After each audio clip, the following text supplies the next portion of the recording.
என்ன விளையாடுறீங்களா? விளாத்திக்குளம் கேள்வி நீங்க தான் இப்ப கேட்டீங்க எனக்கு.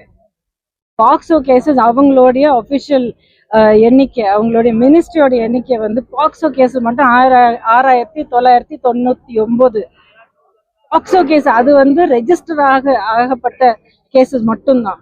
இன்னும் வந்து ஒரு ஒரு பார்வைக்கு வராத எத்தனையோ கேசஸ் இருக்கும். எத்தனையோ குழந்தைங்களுடைய பாலியல் வன்முறைகளுடைய விஷயங்கள், அதுக்கப்புறம் இளம் பெண்களும் முதியோர்களும், இது வந்து எவ்வளோ ஒரு ஒரு ஹியூமனிட்டியை வந்து நம்ம எழுந்தோம் அப்படிங்கிற ஒரு நிலையில நம்ம தமிழ்நாட்டில் இருக்கிறோம்.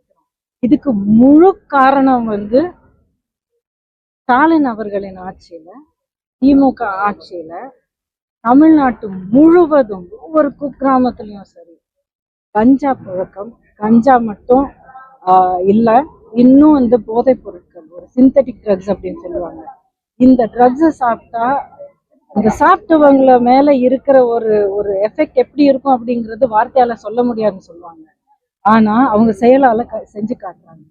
ஏங்க, கொஞ்சம் கூட மனுஷனா இருக்கிறவங்க ஒரு பச்சை குழந்தைய பார்த்து, இல்ல ஒரு 79 வயசு முதாட்டியை பார்த்துட்டு அப்படி பண்ண முடியுமா? அவ்வளவு கொடூரமா நடந்துக்க முடியுமா?